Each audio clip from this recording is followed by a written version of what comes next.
kalau kita sudah melihat sejarah dari Alkitab digital tadi, kita bisa melihat bahwa Alkitab GPT ini merupakan suatu bukan produk baru ya, tapi itu suatu produk atau suatu sistem studi yang sudah kita impikan sejak lama, kurang lebih 20 tahun. Kita bisa melihat penggunaan AI sudah dari sejak tahun 2006 dari adanya intelligent search. Nah, konsep dari conversational Bible ini yang kita tekankan untuk kita bisa berbicara dengan Alkitab, bisa berkomunikasi langsung dengan Alkitab agar kita bisa merasakan suatu hal baru atau bisa mendapatkan experience yang baru. Oke, uh, untuk yang kita lihat, kita bisa melihat yang pertama dari tahun 2015 kita sudah pernah membuat yaitu Sabda Bot. Yang pertama dari itu kita hanya bisa melakukan percakapan satu arah. Oke, percakapan satu arah ketika kita minta isi dari Alkitab Yohanes 3:16, dia akan menampilkan isi as is gitu. Dia akan menjawab sesuai dengan apa yang sudah sistem aturkan di situ.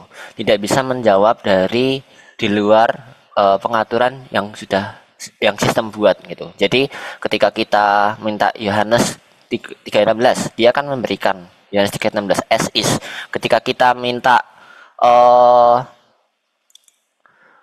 renungan, dia akan memberikan renungan dari ROC maupun output dari renungan yang ada yang sudah sistem siapkan sebelumnya. Kalau kita minta gambar, kalau sudah ada sistem yang menyiapkan gambar, dia akan memberikan gambar. Dia hanya memberi bahan, dia hanya memberi, tapi tidak mengerti. Nah, oleh karena itu, di Alkitab GPT ini bukan suatu alat atau tools yang perlu kita, yang ditanamkan di sini. Jadi kalau Bapak Ibu selama ini mencari tools Alkitab GPT, sebenarnya Alkitab GPT ini bukan hanya merupakan tools, tapi dia itu merupakan konsep dari conversational Bible. Jadi dari Alkitab GPT ini kita menekankan diskusi dua arah, kita menekankan percakapan antara user dan tools yang ada, gitu. Jadi ketika kita melihat salah satu contohnya ada teman kita mengechat kita, "Hai," kita bisa menjawab, "Halo juga, apa yang bisa saya bantu?" Tuh.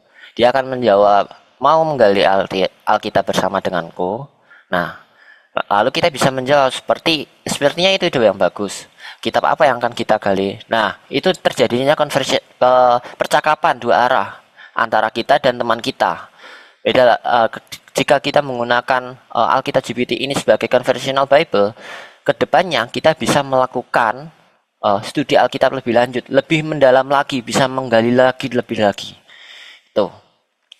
Oke, dari ini kita bisa menarik kesimpulan bahwa dengan adanya suatu konsep ini, pendalaman Alkitab ini bisa menjadi lebih interaktif, bisa memberikan suatu pengertian, bisa mendapatkan lebih banyak fungsi lagi. Jadi tidak berhenti di suatu pengertian yang harus kita mengertikan lagi, tapi kita bisa bertukar pikiran dengan tools-tools yang ada itu.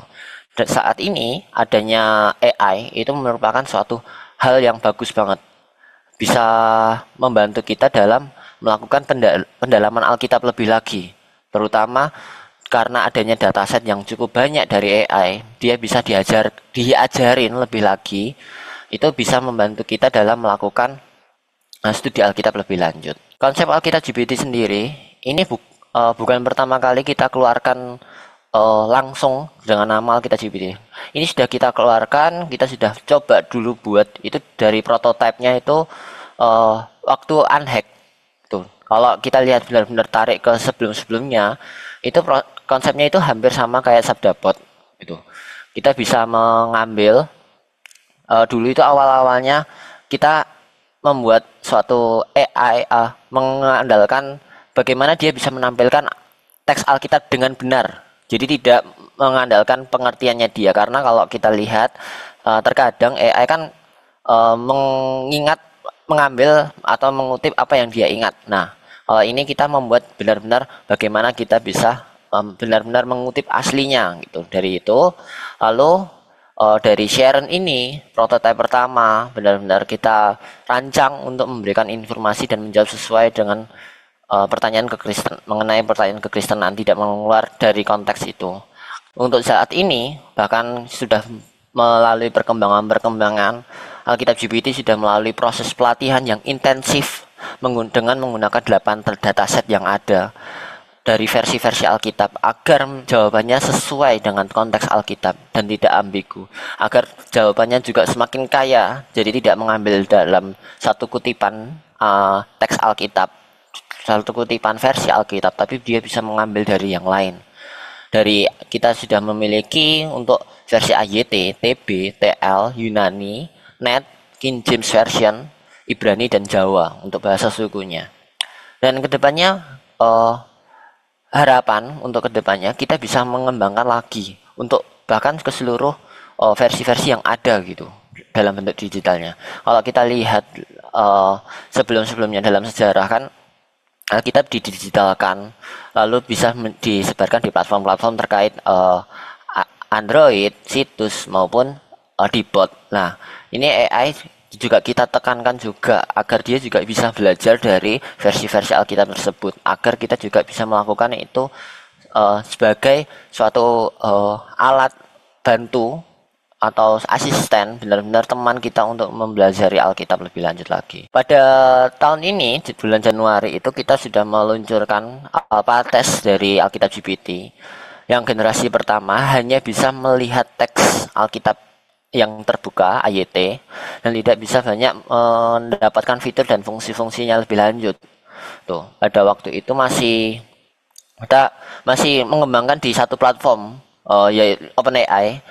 Pada bulan Januari itu boleh cerita dulu sedikit, OpenAI meluncurkan GPT Store, bagaimana kita bisa meng-create Alkitab ini meng-create GPT kita sendiri. Jadi kita bisa menggunakan fitur dari mereka untuk kita meng-create GPT kita sendiri, lalu kita tidak tinggal diam, tapi kita mengusahakan itu bagaimana itu bisa menjadi suatu tools membantu kita untuk melakukan prinsip Alkitab GPT ini. Jadi prinsip bagaimana kita bisa melakukan percakapan dua arah dengan Alkitab secara langsung.